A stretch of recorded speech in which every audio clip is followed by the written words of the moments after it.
Karen sent fake cops to cut my water. She didn't know I'm the county sheriff.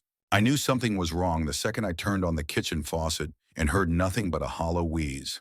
No pressure, no flow, just air. And then the silence broke boots on gravel, hushed radio chatter, and the clatter of metal from outside my fence.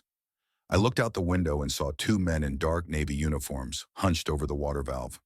A red bolt cutter on the ground, and my lock lying cracked in half beside it. Behind them, clipboard in hand, stood Karen. She was smirking. I've seen that look before.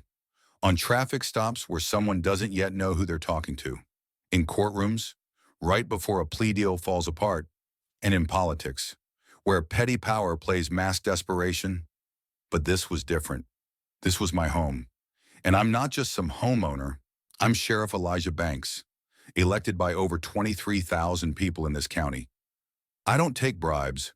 I don't look away, and I sure as hell don't let trespassers cut my water. We moved into Cedar Hollow 6 months ago. My wife, Teresa, fell in love with the wraparound porch, and I liked the quiet. The subdivision was small, tucked between state roads and pasture land, one of those self-governed communities where the HOA claimed it only existed to preserve neighborhood aesthetics. But Karen Shee ran the place like a dictatorship in a pantsuit. Full name Karen Langley Reinhardt, self-appointed Director of Compliance Enforcement, not elected, not even nominated. She just printed a title, made a badge, and got herself a Facebook group where she posted pictures of violations. At first, it was small stuff. A yellow flower pot labeled non-neutral, a plastic toy in our front yard cited for visual pollution, a warning about our American flag being too large for the elevation of the garage. I laughed them off until she fined Teresa $150 for unauthorized laundry display because a beach towel had been drying on our fence. That's when I started paying attention. I pulled into the driveway that day after work, badge still clipped to my belt. Our kids were at school, and Teresa was inside making dinner. She didn't even know the water had been shut off yet. I approached the men by the valve slowly, calmly. "Gentlemen," I said, "you want to explain why you're tampering with my water line?" The younger one straightened up. "Sir, this is HOA authorized utility enforcement. Show me credentials," I said. He fumbled for a laminated card that looked like it had been made at an office supply store. I looked it over. No license number. No agency. Just Community Infrastructure Patrol. Cedar Hollow District. Fake. Then Karen stepped forward. "Sheriff Banks," she said with a syrupy tone. "So glad you're here. Your household is over the compliance limit for outdoor water use. You've failed to respond to multiple warnings. The board has authorized water restrictions." I stared at her. "There is no board," I said. "The HOA charter expired 2 years ago. You're not authorized to manage anything." Her eyes flickered. "Regardless," she said, "this community has rules. And if you're not willing to comply, Karen," I cut in, stepping closer, "you just sent 2 unlicensed men to break into a locked utility box on a private property owned by a sitting county sheriff. That's criminal trespass, property interference, and impersonation of public officials." She froze. Her confidence cracked. "I didn't know you were home," she muttered. "Wrong thing to say." I turned to the 2 men. "You 2 are coming with me." They tried to run. Didn't get far. I had them both cuffed and in the back of my truck in 3 minutes flat.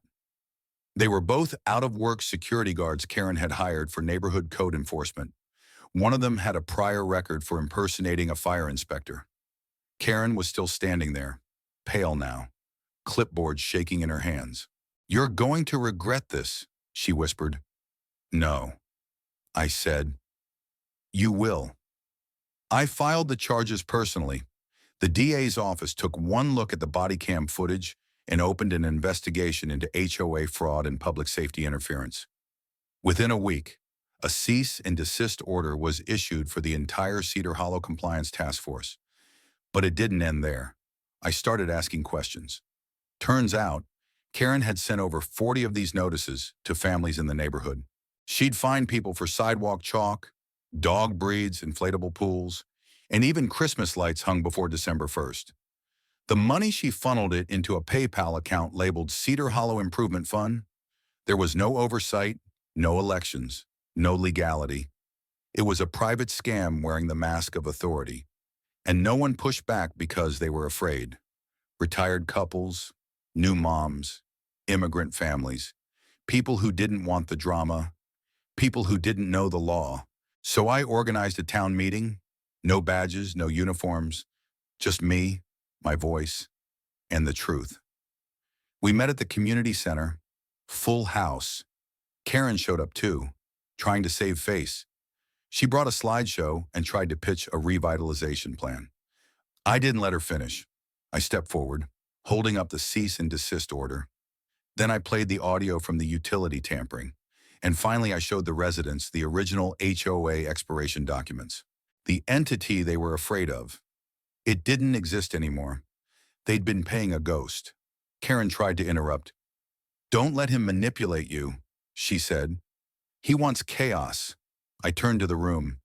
"You want to mow your lawn and raise your kids without fear. You want your holiday lights and flower beds and sprinkler timers. You want freedom from false authority." Heads nodded, arms crossed, phones raised.